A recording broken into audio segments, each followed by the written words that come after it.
Finan was standing next to her as Berg led Utud's men away, slowly, and with effect. For she knew what the young Norseman had wanted. Her brother had sent him to bring Finan back to Bibbenberg, but hadn't the courage to come himself. "You are needed," Osrith told him, when Finan asked what had happened. She was angry now, angry with her brother, and with Berg and, yes, Finan, too, for having his oath that meant he would leave her when Utud killed.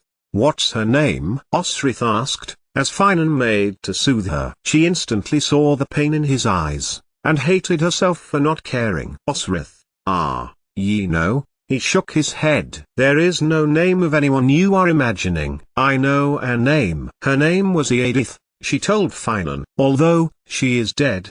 "What is the name of the other?" Finan just stared at her. "All I want is for you to be with me, for longer, like it used to be," Osrith declared. "It never used to be anything," Finan told her, severely. "It was you making bad decision after bad division when you were in Mercia and Wessex and Alba. North, Osrith thought, or west, and she turned to dress in her boots and jerkin, finding her sword belt and beginning to fasten it up. Finan stepped to her and threw it with force onto the floor. "And you who will never leave Utud's side, not for a minute," Osrith shot back. "Do believe you are more married to him than you are to me." Finan laughed, and Osrith did not. Instead, she scooped up her sword belt and buet, making to walk to the door. "Where are you going?" Finan asked, standing in her way. "To where I am welcome, where someone wants me." "Tell me, did you become the queen of the Henoled?" Finan asked. And the truth of his return settled on Osrith like new-fallen snow. "They believe me queen, but I am not queen." "Osrith!" Finan exclaimed, exasperatedly, as she fixed buet into her scabbard. "My greetings in Bibbenberg," Osrith told him. "I believe there is a new lady there now." "Osrith!" he shouted, sharply. And she turned from where she was heading, which was the window. 2 pushes with feet onto the timber and she would be on the roof, 3 on the other side and she would be in front of the stable. "Was she beautiful to you, I mean?" Osrith asked, her face full of indignant anger. What?" Finan asked. "Who?" Edith," Osrith accused. "I want to know, before we part." "What part?" Finan asked. "Osrith, I don't know what you are saying." "Edith?"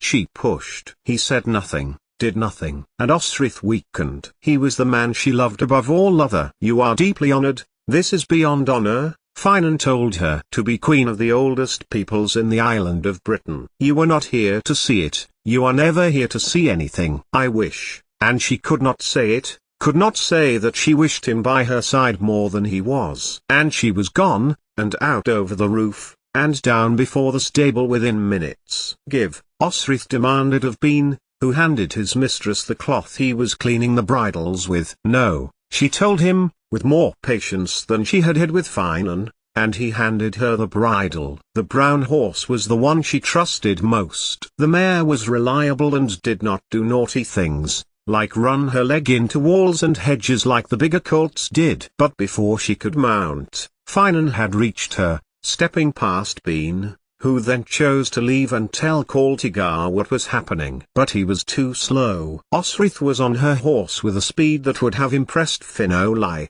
Tagd and Fergus, Constantine's young warriors who had tried to teach her to ride.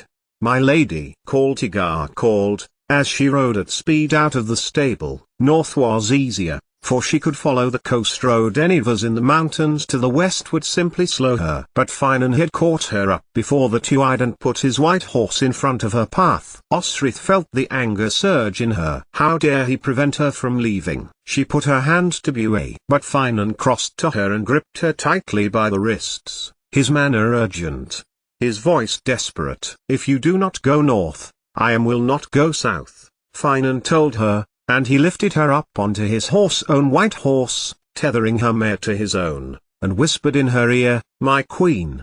"I did not accept," she told Finan, staying his hand on the rein. "Someone accepted. A queen named Gwyddolf, I believe, to lead the Northern Cymry. Something about an alliance between the Cymric and the Gaels and the Norse." Osrith looked at him in shock.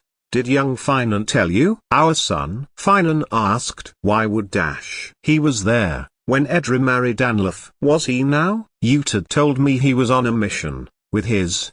He broke off with Utad's elder son, Timon, Osrith told him. Ellen Vanin. But Bishop Oswald would have been denied entry by the Norse, so remained in Seaster. No, it was not young Finan, he told her. But Ethelstan knows. I would expect no less, Osrith replied. He was hers again, like he had never not been. Osrith moved her hand on the bridle, but Finan put his hands over hers. She's dead, Finan told her. Edith. He glanced north. Were you going to Constantine, or Domhnall? My love is kin love, Osrith told him. Nothing more, nothing less. It always has been. And I am aware that Edith is dead. That's not what I'm asking you. Osrith glanced south. More than my brother, who would bring another woman back to Bibbenberg. She's dead, Osrith, Finan insisted. And anyway, I am your kin now. But, either way, it was distasteful of him, Osrith insisted back. And for all I knew,